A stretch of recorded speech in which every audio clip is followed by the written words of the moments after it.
And we're ready to go. All right, we are back again. We had a little bit of technical difficulties, but that's probably because I was in the room. No big deal. It comes with the growth of technology. Dude, it was the weirdest thing. It's the exact same settings, everything tested before, all worked. It just didn't work. And then what happened is I downloaded the exact same information, and it took set a new preset with the exact same settings, and it was like, oh, yeah, we'll work. I could have told you that. Anyhow, this is TAR 37. Presented by OBQs. Well, that's nice. And CSI, obviously. Yep. But, and this is September. Yeah, but actually, OB actually gave us some money this time. They took care of us on 33 and 34. They did. We're going to be talking about 33 and 34.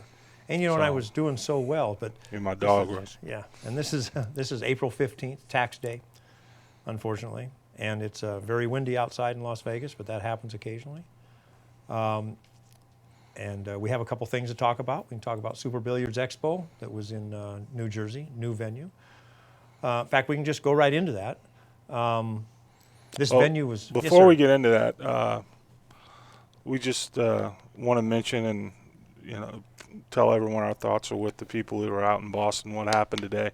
Did you even know about this? I know you've been at work all day. Have you? I have heard like 2 seconds, and there was some bombings for the... Well, there was... last marathon. I heard, there was 2 dead, Wow. a bunch wounded. One of the dead was a child.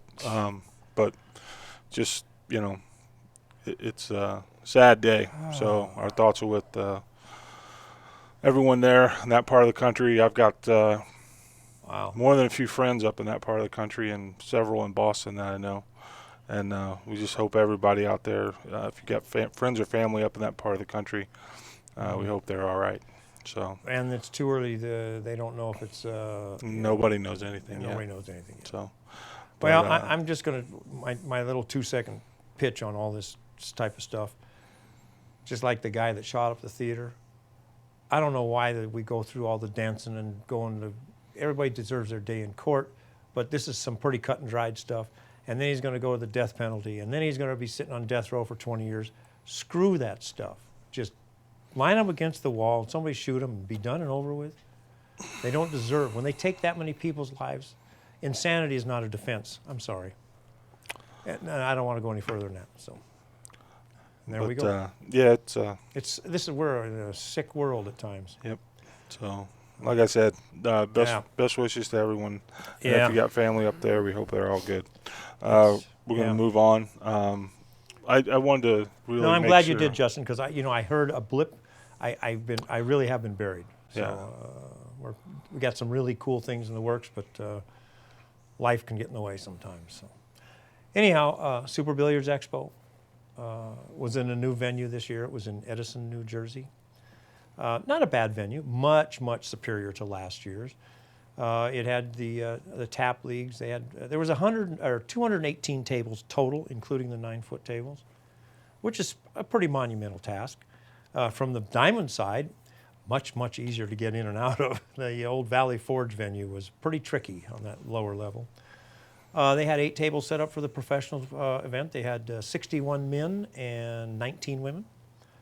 That was kind of an interesting situation in itself. It was originally going to be an ABP points event with 8,000 added. As I understand it, and this is not official by any means, this is just scuttlebutt, probably accurate, that Mr. Hopkins and Mr. Charlie Williams from the ABP did not quite agree on who's supposed to collect the ABP players' sanction fees of $100 per person per year. And I think Mr. Hopkins said, why would I want to do that? Bottom line is it was not sanctioned with anybody. But it was really interesting because then the rules went all over the place. And I'm not even sure if Justin was aware of this. They played slop 10-ball, which is not 10-ball. 10-ball is a call shot game. I assume you had to hit the 1 ball first, but nothing had to go to the rail. There was no requirement of 4 balls to the rail or 1 ball to the rail or anything to the rail. And originally it was announced scratches would be cue ball in the kitchen, but I think they corrected that. So it was a little bit of a cluster, and I can't tell you why. I heard a couple things that were kind of funny, but now that since it's not ABP, that he wanted to make the rules as far away from ABP as possible. I don't know if I buy that. Either way, it was a shame that it was handled that way. There was no real officials there, but the tournament went well. On AZ Billiards, if you believe everything you read, it was too noisy and all this and all that. The seating was a little tricky. I got to admit, it was not laid out very well. The sound was fine. I was there, and I didn't sweat matches and matches and matches, but what they did is they had all the vendors, the exhibitors, and then you walked a few feet, and then you had the arena with the bleachers on both sides of the arena. And it was no charge. There was no gates and no curtains and no thises and no that's. So it was a little more free-for-all, a little more noise, but I'm not a fan of pool tournaments being played in libraries. We need to get more noise, which means more interaction between the amateurs and the professionals. We're doing the same thing in our event in July. In fact, I'm going to be cautioning the professional players when they come out and play. There's liable to be some real loud roars from an amateur team that wins something big, and that you just have to be prepared for. You can't play in a isolated, completely controlled room because it's too sanitary. It's just, you have to have time for a room for reaction and noise and yays and all those kind of things. So, but as far as the Super Billiards Expo, I thought it went well. I think he had approximately the same amount of vendors. There's a few key players missing, but that's their options. TAP had their rally in the valley. I have to comment on one thing. It was kind of amazing or amusing. Those that read AZ Billiards were probably aware of the APA 9-ball team that won the 9-ball nationals that was disqualified after the fact because of fraud is what I would call it. I wouldn't call it cheating, but the wrong player was playing under the wrong person's name. And that thread went on for 20 pages. After we, CSI and BCA Pool League and everything, found out who those people were, we banned them from our leagues. TAP posted that, well, we can't ban those players. They play in our league, and they didn't do anything to us. They won the tournament out there. So you've got a real interesting situation, and I'm not saying TAP did anything wrong, but they just did things differently than we would. I really feel that if a person cheats and plays under another person's name or is caught sandbagging and everything, they need to be DQ'd, end of story. But the amateur side was real good at the Super Billiards Expo. I know he's passing out the applications for next year, so they're returning, and I would assume it's at approximately the same time. So kind of kudos to the Hopkins boys, father and son. It's tough changing venues every year. I'm going through it, going from the Riviera, where we were for 19 years, to the Rio, and I'm telling you what, it's a nightmare. A lot of complaints because on the East Coast, none of their convention facilities have carpet. We're lucky in Las Vegas because all of our convention facilities, other than the big convention centers, are in hotels, and they are carpeted. So you can bring your tired feet to Vegas, and they'll have a much better time. Barry Berman made a statement, him and his daughter Shannon, that the U.S. Open 9-ball will be returning to Chesapeake at the Marriott, which is the old Holiday Inn, I believe. I don't remember the dates, October something. It's a much smaller venue. It's only, if I remember correctly, 7,200 square feet. And they mentioned that there's plenty of room for the Accu-Stats table and 8 more tables. My math tells me that's 9 tables. My math also tells me with 9 tables, you're not getting over 128 players in that tournament. But yet they're still saying they're adding $50,000 to $72,000, depending upon a full field of 256. They are planning on doing some satellite things and some side rooms or something, but their information was not totally accurate, and I wish they would correct that because that just adds more apprehension to people going. I want the event to continue. I want the event to continue properly, and I have to take my little ABP jab. They've already announced that that's an ABP points event. That can't be if it's going to be a BCA or a WPA sanctioned event. So there's another round of this garbage, and I just don't know why they do that. By now they should know the rules, but they just don't want to listen, so that's going to shake out. Justin's got some good news. I mean, we can talk about TAR 33 and TAR 34. 33 is this weekend. It's the 19th through the 21st. It's a good one. Francisco Bustamante versus Alex Pagulayan, and it's a 3-day all-around. And I'm not sure the rotation, is it 8 ball, 1 pocket, 10 ball? Is that the rotation you're Yep, doing? 8 pocket. Eight- Or 8, sorry, 8 8 ball, pocket, 1 yeah. pocket, and then 10 ball. Right, and that's so it will be all 3 days. And that's once again presented by OBQs, sponsored by by Kamui. Yes, Kamui came Kamui's, on board. Yeah, and Kamui has a new Kamui Clear tip, I saw which one. is pretty cool. And then OB released some new cues at Super Billiards Expo. Yes, they Were you did. able to get over to their booth? I got a chance to talk, and you may not know this, but Mr. Don Owens is going to be in town this weekend. Well, that's cool. And you'll be getting to see him eyeball to eyeball. I think he's going to try to take on the winner between Alex and Francisco. Good. Is Royce coming with him? I don't believe so. And actually, Don played quite well in the senior division. It could have been the super senior division out at Super Billiards Expo, which was won by Len Weschler, who's out of Rochester, New York. Plays pretty good for an old guy. Cardiac Kid on Easy Billiards. Yeah, he got like 5 pages of kudos. And I watched part of his last match, and he didn't play great, but he didn't play bad. And he says he got a few lucky opportunities through the thing, and but you have to win a tournament like that. You're not running over the other guy. You're just the right things happen at the right time, And but he deserved it, and so it was a good event for him. I spent about a week on the East Coast, which I don't go there very often. I'd only been to New York once, and that was 15 years ago. So I went up to New York and went to Amsterdam Billiards and Society Billiards and Steinway Billiards. And because Joe Tucker and I are putting together a series of events starting on the East Coast. There'll be more of that coming up in the next couple of weeks, but some of those rooms will be involved in what we're doing.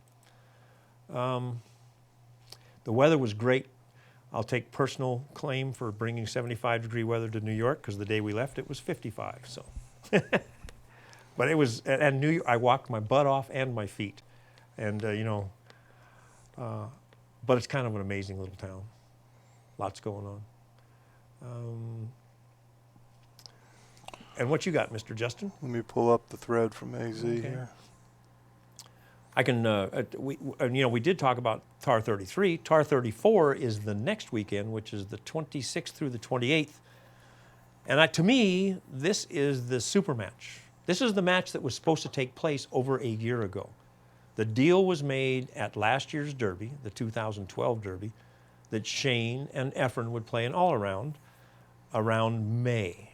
And it just didn't work out, Efren's schedule and everything like that. But we finally got it put together. And it's going to be an all-around between Efren Reyes, the one and only Efren Reyes, and Mr. Shane Van Boening. And that's going to be also an all-around 8-ball, 1 pocket, and 10-ball. And the interesting thing is, Efren would only play if the 1 pocket was a race to 11. So that's going to be an awesome match. I am looking. That is going to be the match to me. I think it's just And this is going to be really interesting, because we've got Alex and Francisco this weekend, and immediately 7 days later we've got Efren and Shane. And to me, that's the 4 best players that we can have. There's only one other player out there in the mix, would be Dennis, and then obviously some of the Chinese or whatever. But we could have them here, and nobody knew who they were, or they couldn't speak English. So yeah, I'm really excited. And both matches, to me, they're dream matches. This is it. Who do you? And it's all around. It's not. You get to see all 3 disciplines. I'm really looking forward to Efren, and even Francisco. First of all, Alex absolutely 100%ly impressed me in the 1 pocket match that he played against Scott Frost. He was dialed in on that table, but he played such precision. I only watched part of the make it happen thing that just occurred with the 1 pocket players. And I know he did fairly well. He was struggling at times. I'm under the impression they're really not tickled with the 10-foot table in 1 pocket. Scott actually said it. He says, I'm blunt, nothing against anybody, but I hate this table. In fact, 5 of the 6 players voted against the 10-foot table. The 10-foot table, I know it was Greg's baby. Yeah, and well. You want to have a 10-ball tournament twice a year on it for shits and giggles, okay. But you know what? At the end of the day, the guy with, man with the goal makes the rules. So, But those guys that go down there and play bumper pool if the money was well, right. they got paid $1,000 for every game they won. There was some great play, and I did watch some really great moves and everything. But like Scott said, he's used to working within this much real estate, and all of a sudden you expand it, it changes his style because he's such an aggressive player, and it just changes things. You know, you've got to. It's so. I'm not going to disagree with him. Well, I'm not. I've always said I'm not a fan of the 10-foot table. Yeah. I think, if anything, it's a sideshow.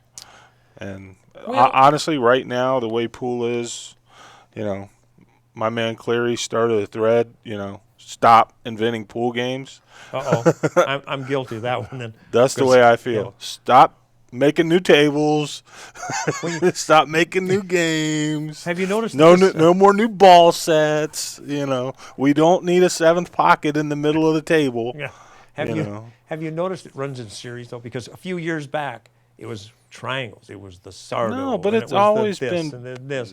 There's 9-ball poker, and just look at it, and history's littered with. I don't know what it is with pool, man. But it just attracts people who just want to do underfunded shit that's got no chance to ever succeed. I mean, it draws them in. I'm not going to disagree with you. I mean, look at us. Yeah. I'm not going to disagree with you, but I do see some advantages. And I mean, for instance, I'm peripherally involved with a new game they came out with called Texas Bumps. It is not a pool game. It is a game that pool balls are involved in. It's not, and so it's a recreational for non-pool players, but pool players can play. Because you're not even shooting the cue ball into a ball. You shoot the ball directly.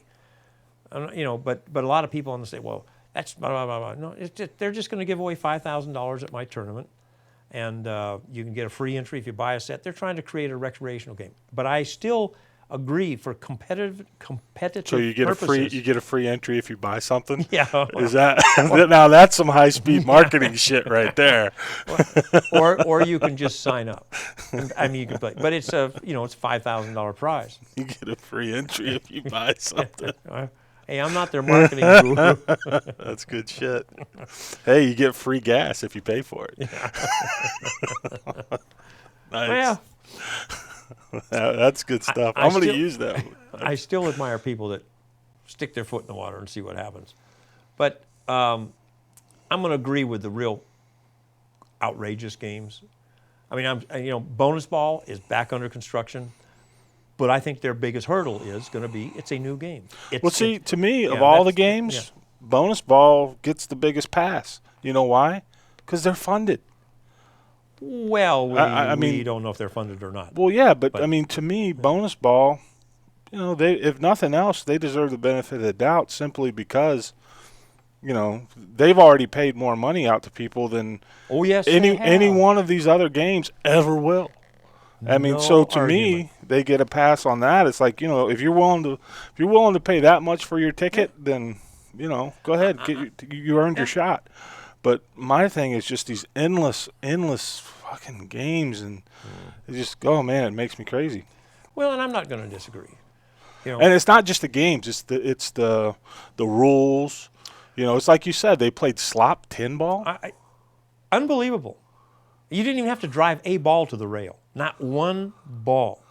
How is that a game? Who comes up with that's not that's not even a thing. Talk to Alan Hopkins, man. Don't talk to me. When I heard that, I says, I can't believe it.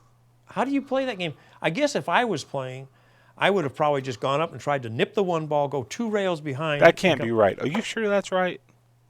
I'm not. I know that's the way it started. I'm quite sure. Because I know you'll make shit up every once in a while. Are you sure that's right? Only to see if you're awake. Are you sure that's right? I'm going to check the chat and make sure we get some confirmation on this. You just go right ahead. I don't think anybody played it. I think they all just blasted at it. Except Corey Deuel was doing it, and I didn't even read the thread because I just didn't have time, but he was getting a lot of yeses and nos because he was breaking extremely softly, evidently, and tinking the balls. Well, Corey's a genius at that, and you have to admire his creativity, but you can't twist the rules like that because now, but the thing that's really upsetting, and I'm going to it's upsetting to me as a promoter, because I think I see the big picture for the history of pool or for the future of pool in the U.S. You had 61 professional, excuse me, I should rephrase that. You had 61 players playing in a professional event. That doesn't mean they were professional players. Paying $500 each. And there was $8,000 added. Now, what does that show the rest of the promoters? Say, well, I'm doing... Shows me that we're paying way too much money. That's what it shows me. My events in July is the U.S. Open 1 pocket is $10,000 added, and the U.S. Open 10 ball and U.S. Open 8 ball are each $25,000 added, with no gate for me to recover any of the added money. I'm a little aggravated at the players for going for this. And I blame it on the ABPs, because that's how the door got open for all this crap. And then Alan and Charlie and the boys got in an argument. So Alan says, well, I'm going to do it anyhow, but he'd already announced it. Now, in all fairness, he also had an $8,000 added women's event with 19 players. And that was shocking to me. I'm not degrading the women there, but other than Allison Fisher and maybe... Sarah was there. And Jennifer Beretta. And Sarah played. Sarah. Where's Karen Core? I mean, in all honesty, Allison Fisher was basically stealing. Why would they come out? Because it's $8,000 added. That's almost as big as their tour. What's first place pay? $5,000. With a $500 entry fee. $300 for the women. Okay, plus $2,000 expenses to go there. I don't know if it's $2,000 to get there, but that was a big That's my tournament by point. women's standards. Yeah, but Well, who gives a shit? I really wondered where Karen Core was, because she's driving range from there. She's living in New York or New Jersey or something. So, I think when you're talking about the women, at least most of the women I've talked to, they're over it. There's a lot. I mean, really, they're over it. The women's pool is just about history. It's gone. They're going to have one or two events a year. Now, again, your body is doing this terrific event at Tunica, and it's 128 men, and I think it's open to 48 or 64 women, and it's $50,000 added for the men and $25,000 added for the women. I think they're all $500 entry fees. It's actually the only the WPA points event happening in the U.S. The U.S. Open 9-ball used to have some WPA points because it was $50,000 added, but I think that the past circumstances have kind of thrown that situation out the window. What do you think's going to happen with Berman? Because you want a prediction? Well, here, two things. Okay. First, before we get into that. Because this is something I meant to talk to you about this morning. But I don't want to slam deal. People. I don't want to. Well, no, the only one getting slammed might be you. Okay, that's fair. Rodney Morris posted on Facebook. Oh. Did you see that? I saw your post. Rodney Morris is wrong, and you looked it up and said, shall I go right into it? Yeah, absolutely. Okay. Yeah, because I want to know. Justin put up a thread or a Facebook thing, and it says Rodney Morris is posting something that he tried to check in, and the Rio. No, it was a question somebody asked me. Okay. And they said, will you respond to this? And Rodney had posted that he went to check into the Rio, and they started charging an $18 resort fee. Yeah. And so my initial thought was, I bet he went to book through an outside party. And you're absolutely correct. And that's what he did, because he said in his post he tried to book through hotels.com.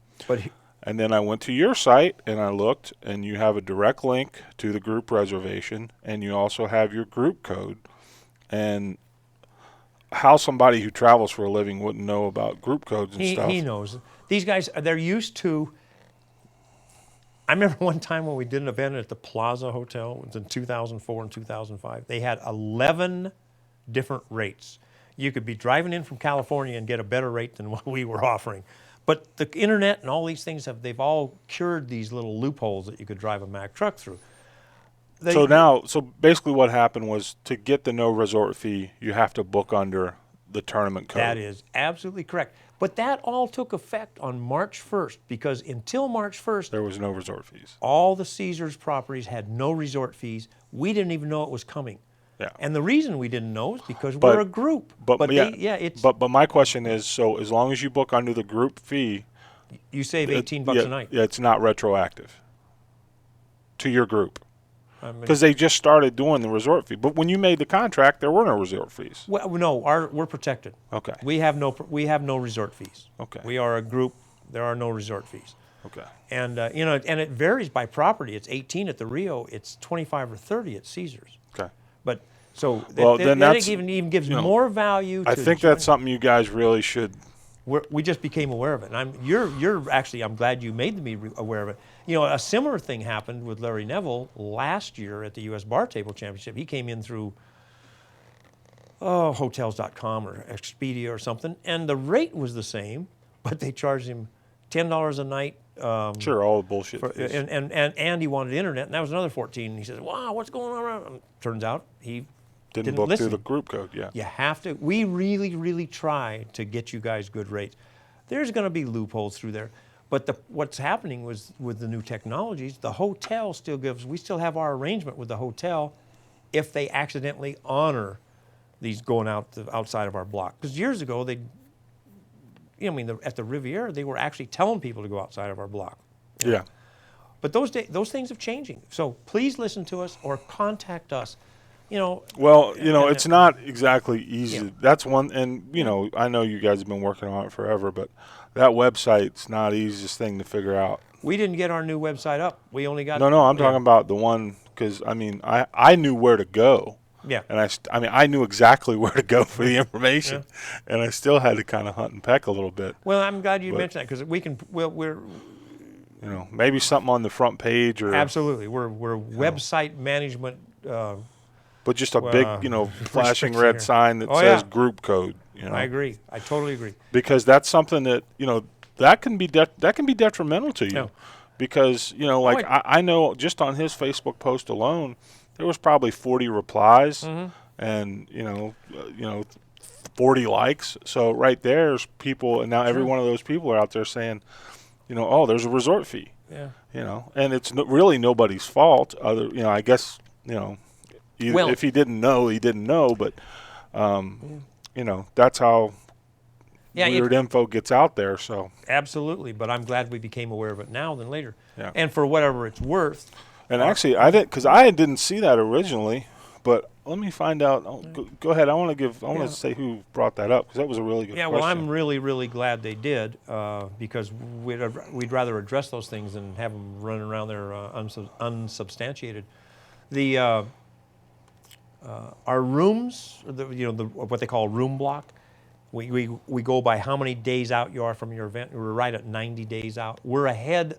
Our room block this year is ahead of our room block last year. And we've been tracking at that level. So I'm expecting the Rio to be a very big success. It's such a better venue. It's going to give us such a better product.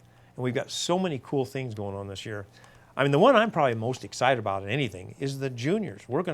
Justin's going to get to stream the juniors.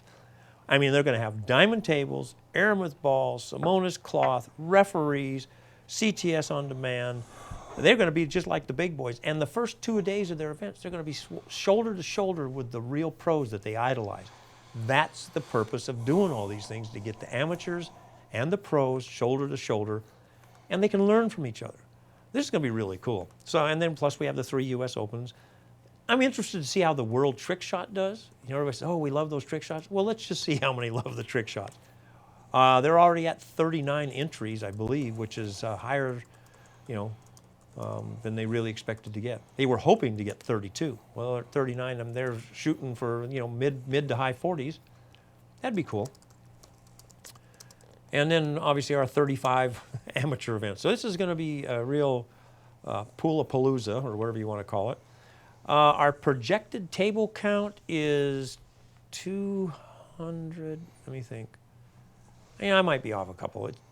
Let's see, 100, 220, 286, 286 tables in competition, plus vendor tables, plus the 20-odd pro tables. So it would be about, 310, 320 tables. A lot of room between tables. We didn't squeeze tables in. We removed 20 tables from one room just to create more space. We have a master pit that's 8 tables long. That's got seating on both sides. It's free to watch the pros. 20 9-foot tables, 17 for the pros, 3 for the high run challenge, and a couple other things we're doing. So it's going to be a little bit of everything for everybody. And if you play in one event, play in the singles, you get to play in the minis and practice for the whole 11 days. It's awesome. And we're going to have a lot of things for everybody, all skill levels. And this is the first year we brought in what was called the leisure division. This is for people that have never cashed. Our open division has gotten tougher and tougher and tougher. This is for people, our loyal people that have played in the open and get their head caved in. And they can say, look, I played 2 or 3 times, I didn't cash. We'll examine them, because we're not letting any strong players get in there, and they're going to get to play in the leisure division. And I'm looking forward to it. And the Rio is just an awesome place compared to where we've been. The Riviera people were gems, but we just outgrew the facility, and they need to figure out what their direction is. I'm looking forward to it. The junior thing should be cool. Yeah, junior thing's going to be just awesome. You know, I really think that we're getting, the kids are being so excited.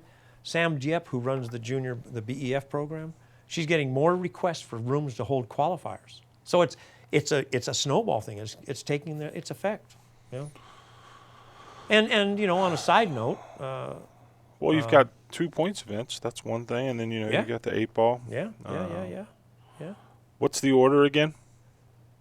Of the pro events? From the 17th to the first one's U.S. Open 10-ball. Boy, I said that wrong. U.S. Open 1 pocket. That's the first one. Starts on Wednesday the 17th. And then they overlap. So the next one is the U.S. Open 10-ball, and the last one is U.S. Open 8-ball. I'm looking forward to it. A couple of things.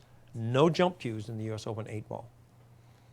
We still allow jump cues in the U.S. Open 10-ball because they have been allowed in the past. There's at least a 50-50 shot that jump cues will not be allowed next year in the 10-ball either. And a lot of that's because all the people, we ask at our matches here, do you like the jump cues? Nope. It's a higher skill. And just about everybody I've talked to agrees. They're fine for playing on the bar tables and the amateurs, but you're playing pro level, now leave the jump cue. So why don't you just get rid of them this year? Well, because we haven't told people. I mean, we could announce if you told them, nobody would know or understand or care. Well, you're probably right, because I know I'm right. When the people they don't know the rules till they show up. When they showed up at the Hopkins event, there were several players. Some that came from Europe said, "If I'd have known this was single elimination, I would have never come." Yeah. It's been mentioned single elimination for 3 months. Right. I'm not going to disagree with you, but I think it's proper. Last year, I don't care. I'll ban jump cues with you right now. Yeah. You want to get rid of jump cues? No. Come on, No. let's do it. No, let's do it. Well, we're one Come on, let's do it. Why don't we just do it, man? Why wait? Now you're going to have everyone confused because you know what's going to happen? I use jump cue in 8-ball. Why can't I use jump cue in 10-ball? Well, you said it backwards, but I understand what you're saying. It's just that same shit, whatever. Yeah. I mean, you make valid points, but we did. I don't understand if you're going to do it. Why drag it out? Because we've never done 8-ball before, and the characteristics of 8-ball are different than the characteristics of 10-ball. It's much harder to play safe in 8-ball because there's 6 or 7 balls you can shoot at often. In a rotation game, you only have 1 ball to shoot at. But and then the previous years, jump cues have been allowed. I think we should give them plenty of notice, and that's what we'll probably be doing. You think anybody wouldn't come because they can't use a jump cue? No. Okay. It's just. I think it's the proper way of doing things. It's a little more. We give notice before we change things. We're going to give you notice that we're going to possibly change it, and that's kind of what we're doing. But and when I say no jump cues, you can always jump with your full length shooting cue, not your break cue. Shooting cue only. Enough about our stuff. What else is going on in the world of pool? I'm trying to think. Matchroom has more or less announced that the Moscone Cup, which will be in Vegas in December, is at not the MGM, but at the Mirage, which is an MGM property, but I think they have better, bigger rooms for the facilities, what they're trying to do. Last year was kind of a Where'd you funny say spot. this? The Mirage? Yeah. Now, they haven't made their official announcement, but it was on AZ Billiards, and it was on there bumping around for a day or two, and it disappeared. But I think it's accurate. I haven't really bothered to check because it's 6 months away, and but they, you got to take your hat off. It's 20th anniversary too. Yeah, they just do a hell of an event. And they basically gutted the whole points thing that they've used in the past. Well, they did, and that's. I know a lot of people say now the BCA points don't mean anything, and I've said no, that's not what the BCA points were about. The Moscone Cup in the Matchroom, they just decided to tag onto them. The purpose of points for the BCA and then the WPA is for the selection process of who gets invites to the world tournaments, which, by the way, the U.S. used to get 16 invites for a 96 to 128 man field. Now we get 4. That's because nobody goes. But I've had some discussions with some people. We're trying to fix that, or try to fix it. So you never know. If all things work as well as I hope they will, in another 3-4 years, we'll have 4, 5, 6 players from the U.S. going to all the world events with some financial assistance. So we'll see. Let me dig up this thread and see what else we had. Yeah, I'm just trying to think of some of the hot topics. And I don't have any way of seeing what the chat is saying other than Jay Hansen, I know who. 18. Yeah. Mentioned some talk of an undercard match, and this always comes up. And it's a great sounding topic, but it's tough to do. Well, it's just, I saw the thread on Straight Pool too, just to. Yeah. Straight Pool. I'd love to watch it. It is what it is. Yeah. Anybody that is, like I said in the thread, I work for hire. You love Straight Pool, you think it's going to make $1 million. Mark Cantrell chimed in and said the same thing. If it's such a can't miss proposition, you should finance it and you can keep all the revenue. Well, but now the dynamics of some things are changing. We were at the beginning of this podcast saying that, or was that the part of the podcast that didn't go? We had that glitch was. I don't know what you were trying to say. Tell me what you were trying to say. We were talking about the status of pool when the pool players are playing for too little of money. I mean, you've got free streams. You've got No, well, you said nationally it. rated Well, you said it. 8,000 added. Yeah, they go from 25,000 to 8,000. All the same people show up. So, but you had said, well, then we're paying too much. Well, absolutely, yeah. And so let's say we paid less. Yeah.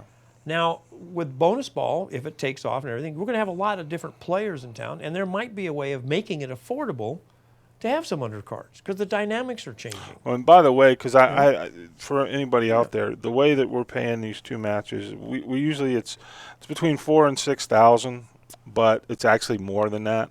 The right way to do it is because we always pay for hotel, which is usually $300 per guy. It's actually more if I have got to book them a room. But so add 600 at least to like the next two match. Basically, in the next 2 weeks, we're paying out $13,200 to 4 players. Plus rent, bandwidth, cameras. No, but what I'm talking about is 4 guys are making 30. We've got $13,600 or $200 is going out to 4 guys, and it's just we can't pay that kind of money if the same guys are going to play for $500. No, and I know the players are starving, but the reason why is because if they're going to play for $500, and everyone and their brother wants to be in the streaming business, then it's going to kill the market. It's already killed the market, and you know how I can prove it? Tomorrow night, Francisco and Warren Kiamko are playing Jason Shaw, and I don't even know who the hell his partner is, but great players, free stream. Nobody's talking about it. Nobody's even talking about it on Facebook. Nobody's talking about it on AZ. When Shane and Earl played, it was a footnote. Yeah. It was and nothing. That was at Steinway. And it was free. Yeah. And so to me, when I see all this stuff and I'm looking around and I'm seeing these matches that are good, great matches, and nobody's watching, then, to me, that tells me that the market is getting messed up. I'm going to agree with you. And there's only one.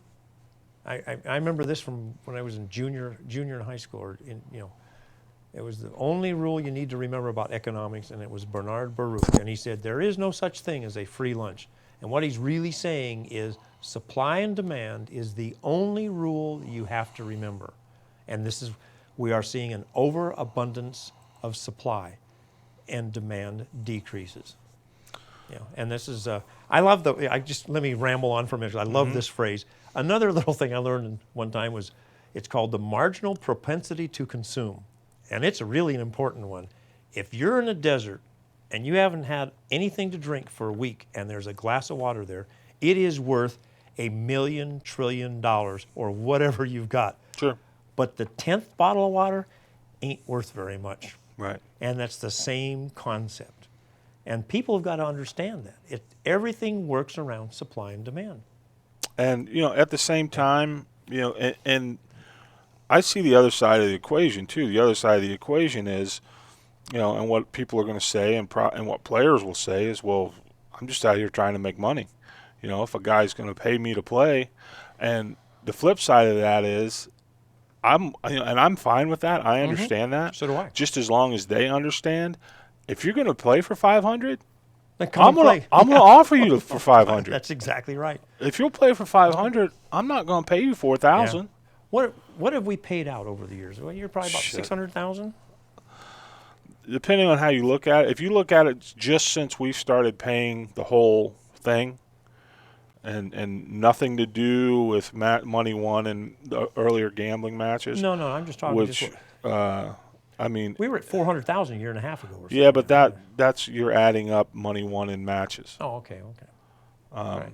Which and honestly, there is some. I think we do deserve some props for that, because about half of those matches would have never happened if we wouldn't have set them up. You created the vehicle, absolutely. But since we just started paying matches, it's. Well, this is number 33 coming up. Well, no, I'm talking about we started, I want to say around 20 is I when. believe you're right. The format changed. Nope, TAR 20 was Earl and. On the 10-footer. Yeah. Up in Ohio. And they gambled, but we paid good money for that. I want to say we paid $3 or $4 grand there. I don't know. Yeah, we paid. Well, we could sure look it up. We paid them. But it wasn't too many after that when we moved to the studio right. here and everything. So, well, even if, it's 30, where are we at? 33 and 34? Yeah. So without counting 33 and 34, just say that I know we've done 10 like that. Yeah. And if it's just an average of $5,000 apiece plus $300 apiece for hotel, so that's $56,000 in roughly the last year. Yeah. And it's actually more than that, because 4 or 5 of those matches were $6,000 matches. Yeah. So, and then plus, you add another 13-2 in the next 2 weeks. It's not an inconsequential amount of money. No, it's really more. I can't think of anyone else putting more money into the pros. Yeah. During your 3 events, and if you add, but other than that, Yeah, and it's at times very unrewarding. But I just have this. I was thinking about it. The Hopkins thing really got me thinking, and it's really, I really believe that we could be seeing a turning point in the industry. I do too. For the worse, because I'm sitting here and I'm looking at it. I'm like, you know what? Why? This weekend we're paying out $6,000 plus expenses, which is almost what he paid out for the whole thing. For the whole tournament. Yeah, in added money. And he got how many players? 61. Yeah. I know. Now think if we did that. If we had a venue, we could have our own pro tour. For 1 week, because pretty soon the players will realize that, oops, I win and I go broke. Yeah. First place was 10. Oh, I can't remember. Second place was, I think it went to 5. And what kind of annoys me is it's like I feel like we're at, we started from not paying anything, basically. It was all on the come on DVD sales, to paying, as much as we could in some hotels and still having to scramble. And now it's like we've been able to ramp it up to where it's free money for the players, and they get a bonus if they win. Sure. You know, it's all good. And Well, yeah. I look around the industry, and nobody else has done shit. Nope. We really have. Well, I mean, Johnny Archer won 5,000 one week, and then something another week, and I mean, you know, it just. But I mean, where's the other people that are actually, you know, chugging out? You know, They're not. There's a whole lot of people that piggyback on tournaments. Well, that's what they're doing, and the tournament director think that makes his event more valuable, and I'm of the opposite. I think it doesn't. You know, if he was to make it value, another little rule: things are worth what you pay for. Well, absolutely, I agree. I with used that to have a 1,000%. bar. I had a couple of bars up in Anchorage, Alaska. I had to mention that. You knew it was that's where. Well, I had some in California too. You were due. I didn't give people a beer. I bought them a beer. I reached in my pocket, paid $2 or $3 or $10, gave it to the bartender. They rang it up. That's how they got the drink.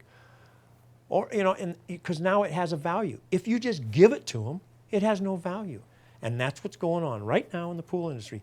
And the only people that are going to get hurt are the top level pool players, which then is going to hurt the shortstops because the top level players are going to go back and play in the pool room tournaments, little area tours, and they're going to dominate. And they're going to get all the money. Yeah. You know, again, Japan has this rating system. We've discussed it a few podcasts ago. And you have to play billiards, and you have to average 210. You have to hit a 630 in 3 games. And that makes you a pro. If you get that pro designation, you cannot play in amateur events. And the U.S. has got to get their hands on this situation, which all I can say is me and Joe Tucker and a couple other people are working on it, and we'll see what happens. We can't hurt anything. It's screwed up now. And it might work. I don't know. It's very frustrating. The players are their own worst enemy, as usual. Well, I mean, I don't blame the players a bit because they're out there trying to survive. I mean, if I'm out there and, you know, I understand it. That to me is the hardest part of the problem. Is I would never expect a player to say, you know, if somebody comes up and says, "Will you come play pool for 4 hours for $500?" Never in my life would I expect a player to sit there and go, "Oh no, I can't do that." But the flip side of that is, it's real tough to ever make more than $500 if you're not willing to say no. You know, so I don't. I mean, no, it's a what, Pandora's box. Is that the term? It's a mess. It is a mess. And I think a lot of things are going to shake out here in the next. Well, June is a huge month for pool players between the Tunica and Bodi's event, and then the next month, July, our event. You know, between our amateurs and well, you our know, pros, bonus ball is going to kick off. Well, I had some discussions with a couple of the bonus ball guys out there in East Coast, and your luck's going to hold because I would probably bet it's going to kick off right before your tournaments. Well, then that really doesn't bother me because I honestly don't think it will affect it. The players, the way they look at it is they've said something like, well, you can have substitutes on your teams, and they increased. So what is it, a 3-man team, and now you can have 2 or 3 substitutes. Who knows? So because you take somebody of a Darren Appleton or a Thorsten Holman or somebody of that speed that can win some of these open events, they want to play in the open events. They don't want to play bonus ball that week. I don't care how great the game is. And if Larry Shaborik and those guys over there restrict it, it's going to turn around and bite them. And I think they know that. So they're going to have to make. Well, I'm not really sure if they know much of anything, to be honest with you. Well, I will say one thing. Well, first of all, there's a huge amount of infighting. And I'm not trying to badmouth people, but I do kind of call it like I see it a lot of times. They have done about everything wrong you could possibly do. Yeah, you can't really go too much further. And so now I can't put a lot of faith. Now you're going to have to show me. I can't listen to what you tell me. You have to show me. And that makes it a tougher hill to go up. That's why I caution the Bermans on saying 50,000 added or 72,000 added when your own press release says 9 tables. You can't do it both ways. You're hurting your integrity. Stop it. Fix it. Call me. I'll write your damn press release. Well, it's just crazy. What's nuts to me is, from what I'm hearing, I know they're over there. They're doing work. There were some pictures posted on Facebook, so they're grinding it out, and that place is going to look great when they're finished. I mean, but for God's sakes, it should look like the Taj Mahal. I mean, it should be friggin' Wrigley Field by the time they're done. They could have owned pool in this country for the amount of money they have and will put into this thing. Absolutely. And not only that, but could have done a well-paying tour for at least 3 years. No, I believe I don't know. I don't know. Well, they're already a couple million in. Well, if you count from day one, I don't think they're in that much this go around. But I'm hearing I don't know, man. Another couple of 100,000 in the buildings. That means they're putting 400 or 500 in the building. Barry Bremner was posting pictures of some of the gear. I didn't see those. You told me about them. You're talking about. 150, 200 in gear by the time you add it all up. But, I mean, it's just, and to me, this is what I can't wrap, because to me, I look at it, people think that, well, to me, it's really interesting. I mean, to me, it's one of the most interesting things to me about what I do, and the reason I keep doing it like an idiot, is because, it's a problem. It's like a puzzle. It is. You have X amount of resources, and you're trying to create something, and so to me, I look at it, and it's like, what would I do if someone gave me those resources and gave me a goal? And said, this is our goal. We want X, Y, Z. Here's your resources. They have not done one single thing that I would do. So that doesn't mean anything. But and what really kind of worries me is I'm sitting there and I'm looking and I'm going, they would never. In my opinion, they're doing everything wrong. I'm going to agree with you. They did one thing that I've never been able to do. You've never been able to do. And that's get that much money. That's true. The truth. No. I'm not going to disagree with you. Well, now, and here's the problem. Trudeau blew $12 million. These guys might blow a couple million. The next guy ain't got a prayer unless it's his own money. History. Well, I mean, I don't. I can't figure it out, man. I don't either, and I wish them the best. Everybody thinks I'm down on them. I'm not down on them. I wish them the best, but I'm really thinking we're watching a train wreck. Well, I don't, it's not that I wish them the best or I wish them ill will. To be honest with you, I want what's good for pool. Well, but realistically, it's. I'm sorry, man, but it's just it doesn't even make sense. That's why it's not good for pool. That's why it won't work. I mean, really, I think you hit the hammer on the head 2 months ago, and you said if they would have just put the bonus ball in the middle of the 8-ball rack and say now you're playing bonus ball, and just tighten up the rules of maybe in 8-ball where you no jump cues. Maybe you can only shoot. Maybe you got to shoot the balls in rotation or who knows what, and be done with it. Where you and I and well, and here's my other thing is they paid all these guys, right? And now and this is what I really kind of enjoy is because I get everyone on earth telling me what the hell I should be doing. So it's pretty sweet when I get to tell other people what I think they should be doing. Because I get a lot of it. So when I get a chance to tell it, I really enjoy it. But, they've had these, look at what this silly shit we're doing right here, these podcasts.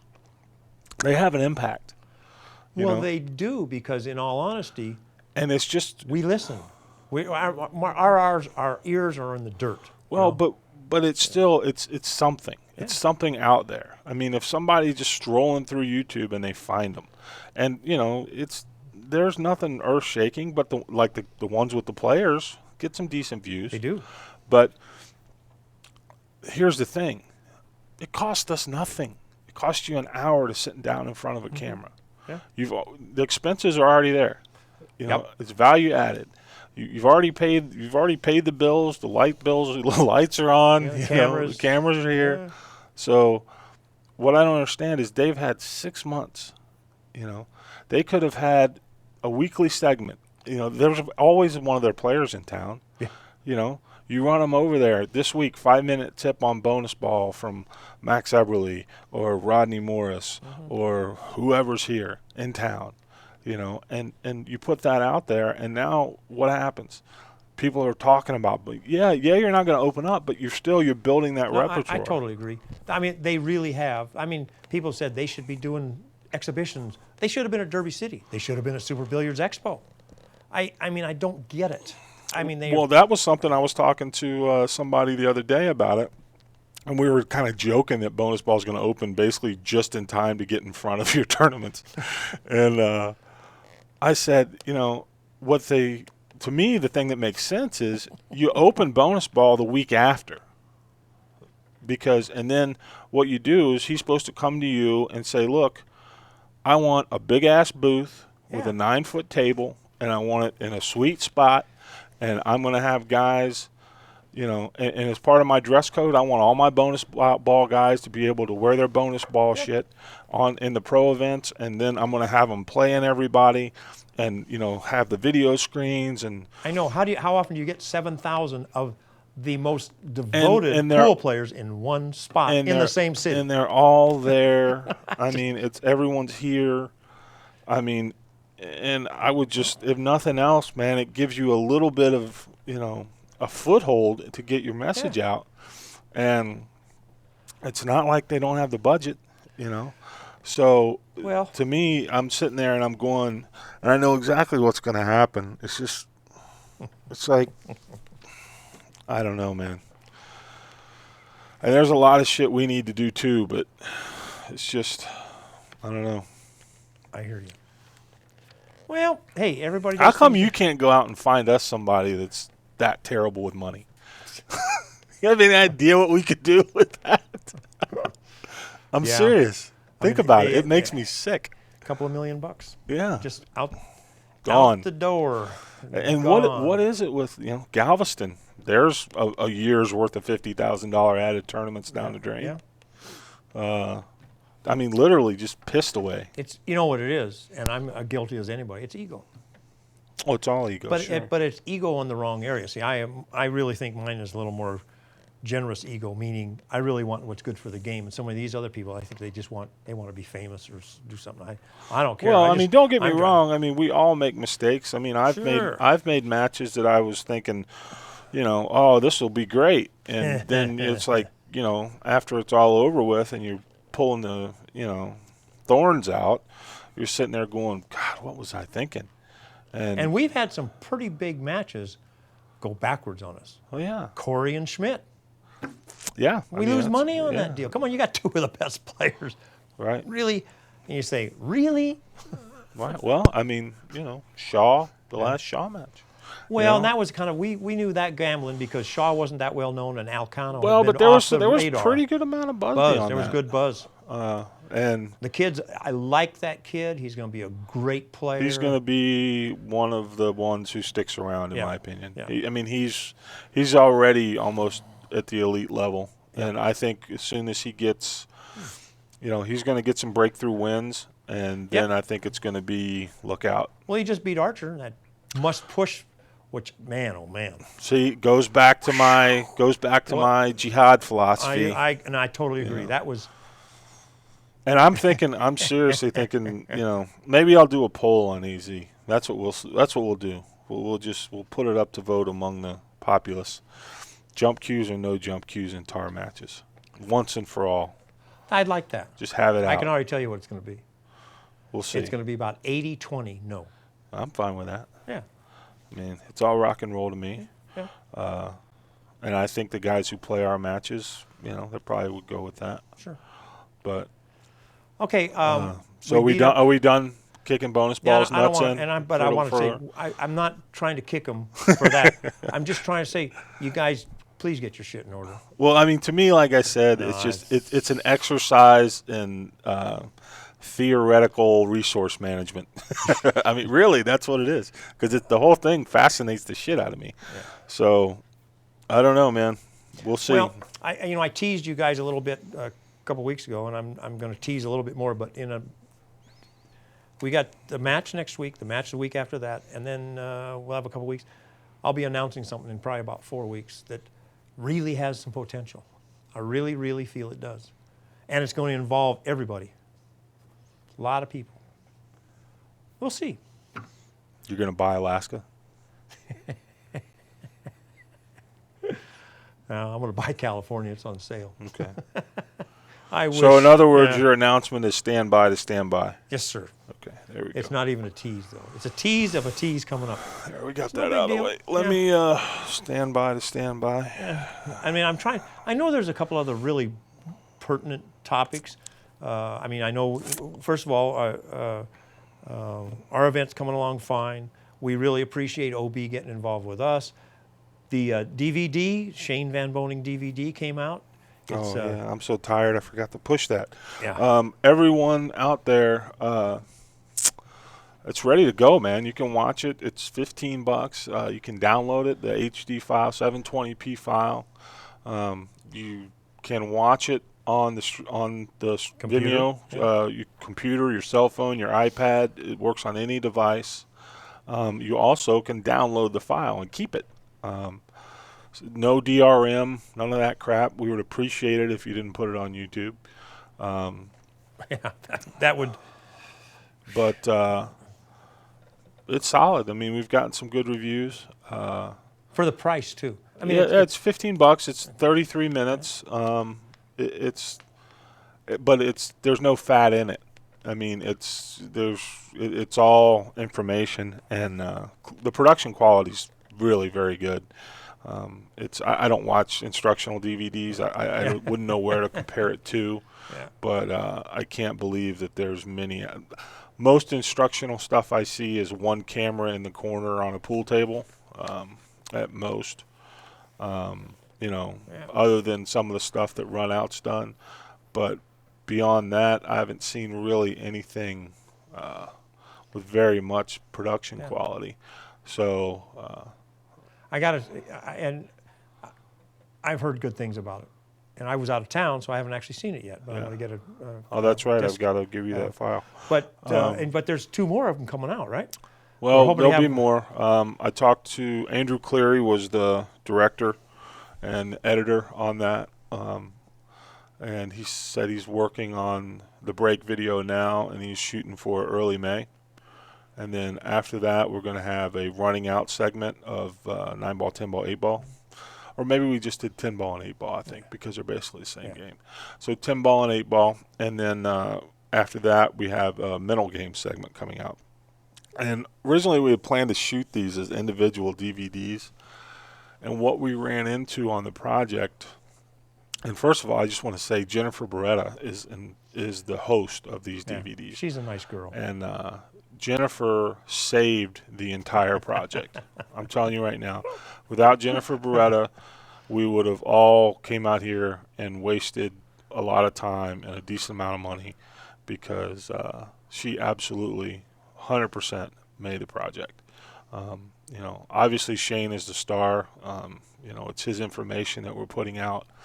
But without Jennifer there as kind of a conduit for that, to elicit some information and to ask questions and to, and to steer the entire project, it really would not have worked. So. Well, she's a pretty intelligent and talented pool player. Well, I'll tell you right now, in all the time I've been fooling with cameras, I have never seen anyone be able to get in front of a camera and nail a line, or just be natural and comfortable. I mean, it's an amazing skill. You wouldn't believe it. It blew me away, because this is how it always happens. Whenever you let me just tell you how it works. Okay. I'm me, and behind the camera, you're you. So we're going to be talking about filming something, whether it's an intro for something, or I'm going to ask you a question or anything like that. And I will come to you and I'll say, okay, look, Mark, we're going to intro the new Shane Van Boening instructional series. So I want you to get up there and say, this is Mark Griffin. We're proud to announce the new Shane Van Boening instructional series. Okay, sure, no problem. Let's go. Let's. All right. The camera comes on, stands in front, and he goes, "This is Mark. We're here. We're here to talk about the new Shane." And that's how it goes. And then you stand there for 30 minutes and do it over and to over get again. one line. And that's been my experience forever. Anytime you stick a camera in front of somebody, unless they're either drunk or like super happy if they just won something, if they just don't care. But those are the only two times. I guess I must fall in the I don't care attitude. Well, you're getting a lot better. I have fun. I'm actually relaxed up here. I have fun. I'm not trying to yank anybody's chain. Can I finish my story and then we can talk about you? Well, sure. Okay. Yeah. But the whole point of this whole story is that with Jennifer, I mean, the first morning, first day we roll in, she was going to do the intro. She was like, "What do you want me to say?" And we didn't really have it scripted, and we had an outline, but we didn't know exactly what lines we wanted to say. So I said, just, let's do an intro. This is XYZ. Welcome to blah, blah, blah.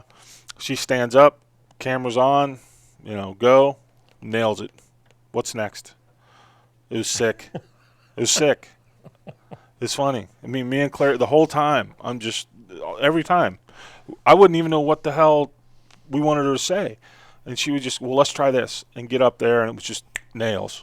It was amazing. I know I've probably gushing, sounding like Mark talking about Alaska right now, but it really is unbelievable the difference somebody who knows what the hell they're doing in front of a camera. Yeah. And I can see why people, spokesmodels or representatives, things like that. I mean, it's a skill, and she's got it. But anyway, just wanted to thank Jennifer about that. Now we can talk about you. Go ahead. We don't need to talk about me. I'd rather talk about Jennifer too. But yeah, that project will be rolling out here over summer, basically. And it was an experiment for TAR, and let's see how it goes. I think it's been shown that Shane is the man of no systems. Well, my take on Shane was, especially with the aiming thing, because he, like I said, I don't play very much. I'm not a great player. I grew up with ghost ball. That's what I always used.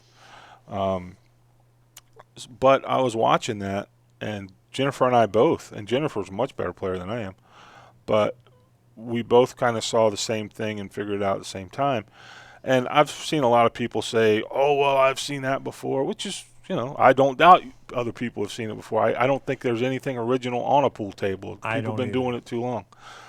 But to me, the whole point of this Shane thing is it's really not for the guy who's got every instructional video ever made, sitting on his shelf at home. If that guy wants to sweat it, cool, But it's more for, people who are fans of Shane that want to see how he does things and, what he thinks about and what goes through his mind and things like that.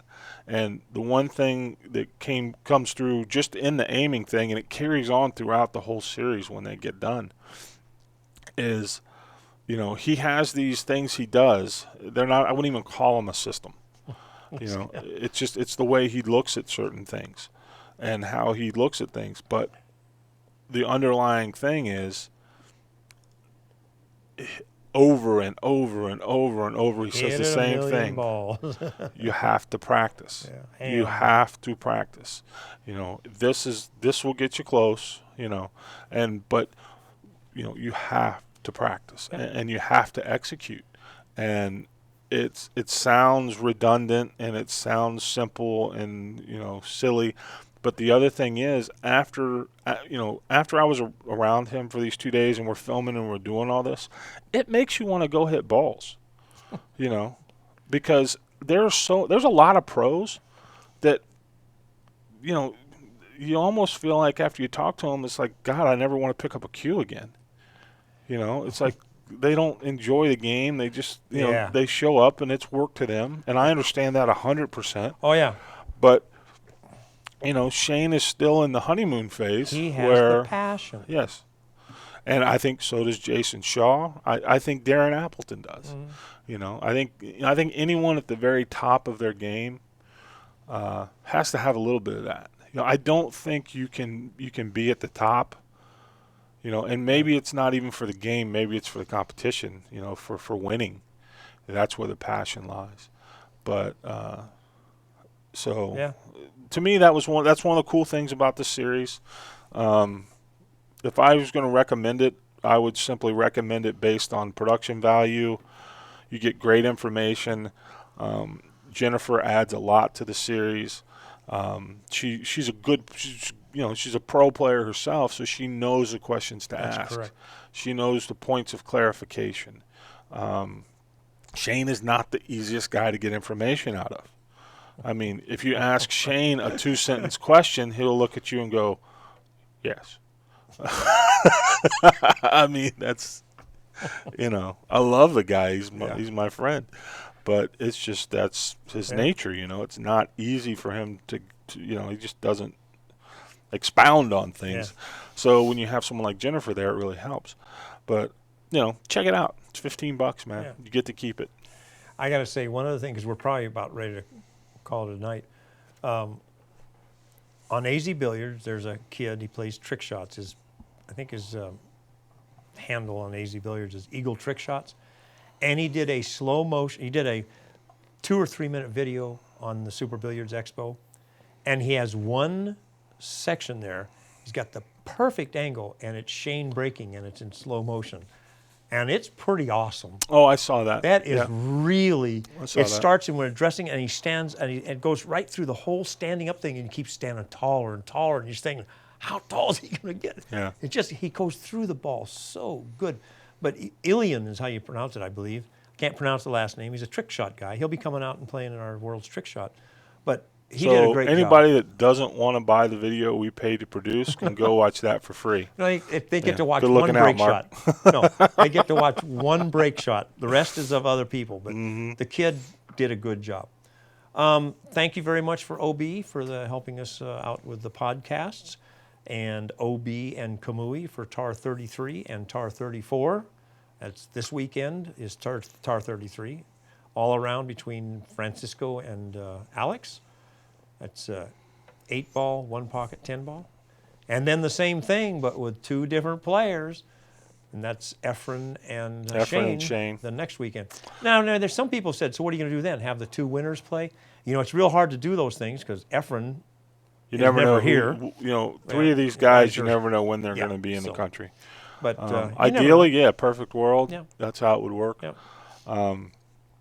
But and there's something else I wanted to address too, because somebody mentioned it, and it's we get it all the time. I already know what you're going to say. Yeah, and and I addressed it, and it was Ken. What's Ken for fun? I think. Yeah, I saw and that. He's a good guy, and he was, he asked the question respectfully, and I think I answered in that way, and he made a great response back, and it was a good exchange. You get a lot of people that kind of ask questions, just to be an asshole, like real snide, but that wasn't what he did, and he, it was an honest question, and I gave an honest answer. But just to get it out there again, people ask, why is Shane on TAR so much? And the reason is 2 things really. One, people watch when he plays. They do. 2, he's very easy to deal with and very professional. When I call Shane up and ask him if he wants to play basically anyone in the world, any game, if his schedule's free, he will say yes. And then I tell him when it is, what weekend, and then I just wait for him to walk through the studio door on a Thursday or to call me when he flies into Vegas. Now I don't get phone calls saying, how do I get from the airport to the hotel? How do I get the airplane ticket? Right. Yeah. He's a jewel to work with, and he's so professional. He's just, he's my friend, and I've known him for a while. And honestly, I don't want to. We did kind of come up together in this thing because, you know, I mean, he was. Yeah. So there is a lot to it, and I think we've helped each other. He certainly helped Tar, but. And I was going to say something. It's like a chicken and the egg thing, which, you know, I mean. Well, no, Shane did the winning. You know. Yeah, but you have Shane sells because he's, you know, I mean, it's a two-way street. It worked well for. It worked great for both of us, in my opinion. Absolutely. Because it just so happens that as he was growing, we were growing, and so I don't think any other player has had their career as documented. That's true too. From the start, as it is now. I mean, if you look at it, I mean, it's when this is all said and done, and you know the Tar archives, you know, are finally, if they're ever organized, and things are really shown, 20, 30 years from now, if anybody's around to give a shit, there's going to be some really cool stuff in there. Yeah.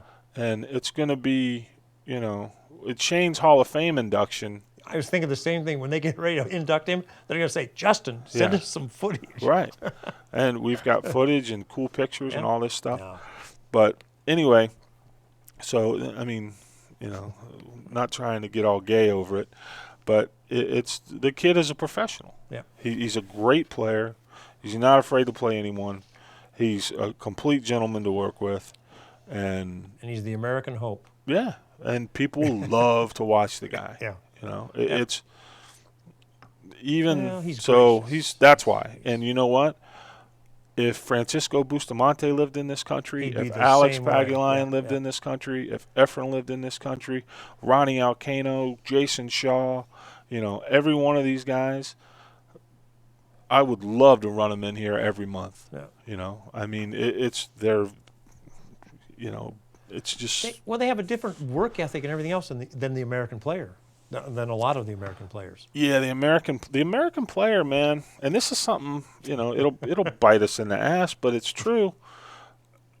It's really weird too because I know all the American players, and for the most part, one-on-one, every one of them great guys, really are.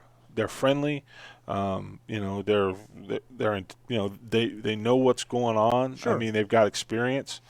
You know, they do try to be professional, but the problem is there's always something, you know. There's a lot of drama. There's a lot of issues. Well, no, my big thing and something, and this is my issue. I mean, it is. It's one of my. It is. It's my issue, and I understand it, but it still makes me nuts, and that is the way I look at this is. It's a job. We're hiring you to do a job, and you're getting hired to do a job, and if you perform that job well, you get a bonus in the form of if you win, you get paid more. So when I go to a job and I get hired to do a job, a video job, which I do side jobs and things, or a photography job, and I sign on for this job, I don't call the person who hired me for this job and ask them, do I get taxi money? Are you going to give me $100 for food? Yeah. You know, it's, you know, after the deal's signed. Yeah. You want to talk about that up front, initial negotiations? Yeah, no problem, fine. Everything's fair. But after the deal is done, it's just little shit like that, you know. And here's the thing. Go ahead. I can't think of anyone that wasn't American that's done that. There's a different code of proper behavior. Yeah. There really is. And I hate to be down on American players, but at the same time, I want to be honest about it because if we don't change some behavior, it will never, you know, you get what you accept. Well, so it's part of what's wrong right now because you got players playing in these TV matches for nothing. It's the same. It really is. It's all part of the same mental aspects. Mm-hmm. You know. They don't put any value on their professionalism. And, you know, I don't want to, I want to single out some, you know, and there's so much negativity in pool, and I can be as guilty of it as anyone. But I don't want to just bang on American players without, pointing out that there is some shining light out there. You got a guy like Oscar Dominguez. I mean, Oscar is what forget pro pool player, human being. Just any human being should look at that guy and learn from that. I mean, his father, same way. Oh man, that whole family's a jewel. Yeah. And there's great guys out there, man. And well, there's a lot of good guys.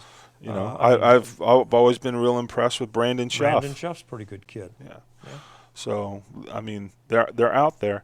It's just. Yeah. And I've gotten to know Thorsten Holman a little bit, but he's the European. But that guy is a total gem. I tell you. And I watched him. I didn't realize. I mean, I know he plays his good, outlook, and that's to me the difference. And right there's the biggest difference between Europeans. It's the biggest difference between Europeans and even Filipinos. The Europeans, guys like Thorsten, Mika, even still, he gets But to them, it's not a game. It's not a hustle. It's a profession. It's sport. Sport in Europe actually is its own definition. Soccer, racing, whatever. But sport, that's kind of an all-encompassing thing. And when you participate in that and make your living from it, it's treated as, it's not some having fun, knocking around kind of shit. Yeah. It's taken serious. You train physically, you train mentally, you eat right. That's what impresses me about those Europe and Niels Fallion, same thing. I mean, they look like they work out every. They're just perfect gentlemen and specimens, and they play pool like crazy. Yeah. And that's somebody I want to get on here is Niels. Yeah. We've talked about it and talked about it. I'd like to see Thorsten. Thorsten showed me a couple round things. And round. I watched him play a little bit. And I mean, never really, and his mechanics are just perfect. Yeah. But anyhow, hey, we're, I just want to say, once again, man, OBQs, Kamui Tips, shout out to Bad Boys Billiard Productions, Rick and Bonnie Jones. They sponsored the Shane Project, and really want to thank Kamui and OB for getting behind us on 33 and 34. Makes a big difference. And then Simonis also helped us with the. Yes, I'm sorry. Simonis is actually presenting sponsor for the Shane Project, and I need to do a better job of telling people about that. We're loose. That's why we're here. So anyway, thanks. Thank this you very much. podcast, once again, brought to you by OBQs. We are going to have another podcast 3 days from now. It's going to be Francisco Bustamante and Alex Pagulayan joining us, and that will be in the format. We won't have this amazing set you see I was going here. to say, what about my perfect set? Yep. Isn't this great? Watch this. Look at that. How cute is that? We won't have this magnificent set, this grandiose, sweeping vista that you see before you. We've increased the size of the TAR studio. Yes. We are now in the lobby of the bonus ball building. I couldn't resist. That's awesome. What's sad is it's probably right. It better look like this when they finish with it. It better look like this. It better look like way better than this. Yeah. And it probably will. But so yeah. Anyway, go see OB. They released some new cues, and hopefully we'll get some photos of those for you later this week. And the O from OB will be here this weekend too. Yeah. And Thursday we're going to have the podcast with the players, which I'm really looking forward to. Yeah. Those guys, and we'll get them to play some rotation.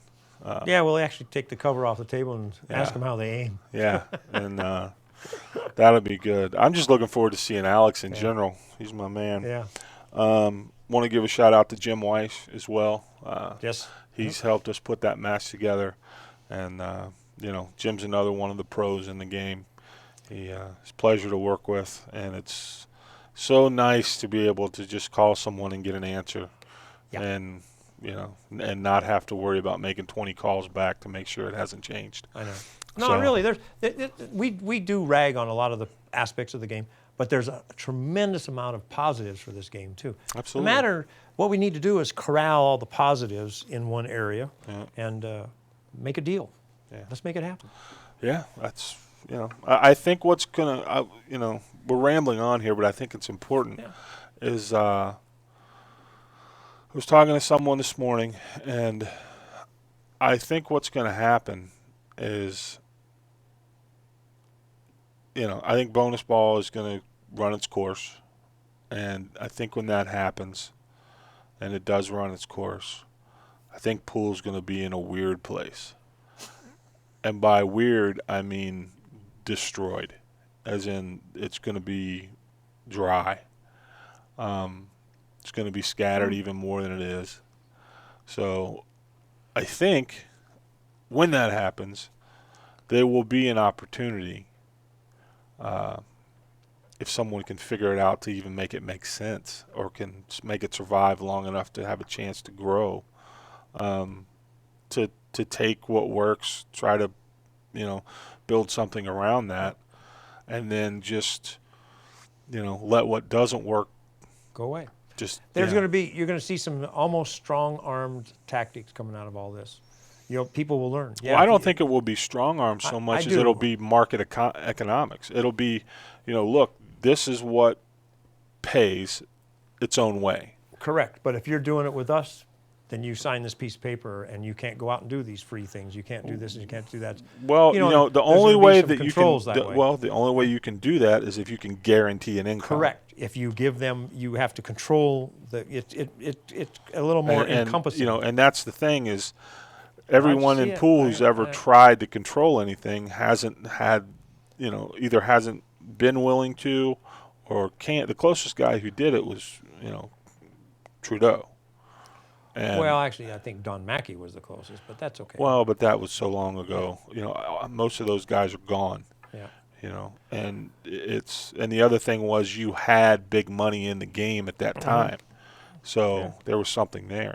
But now, why on earth would a guy sign away anything if you can just, if all you've got to offer him is, well, okay, 4 events a year. Not disagreeing with you. Yeah. It's got to be the way it's structured, the way it's worded, and there's got to be exclusions and this and that's. But the concept is, there has to be an organization. Well, there has to be organized. some sort of organization to protect what little market you have and to grow it. Yeah. And I agree. But the thing is, it would be better for everyone in the long run, and it wouldn't take very long. No. In 6 months it'd be turned around. Yeah. And all I will say to that, and I'm not going to say anything else, is in 4 to 6 weeks I will tell you the answer. You love it, don't you, Justin? If it's what I think it is, it's not the answer. Well, you and I disagree. That's never happened before. Yeah, but it could help. Yeah.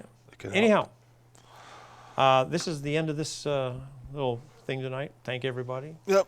Sorry we ran long and started late. See, I like some of these. Happens. First of all, everybody's got to. This is totally unscripted. Once in a while, I bring a piece of paper and it says the date and something on it. That's all. And really, this is a free-flowing thing, and we love your input. Let us know what you want us to yap about, and we will try. And thank you very much. And I'm going to say good night. Yep. All right, guys. Thank you very much. And once again, OBQs, Kamui Tips, Bad Boys Billiard Production. Friday. Yep. Thursday, podcast. True. Friday for the match. Say good night, Mark. Good night, Mark. Word.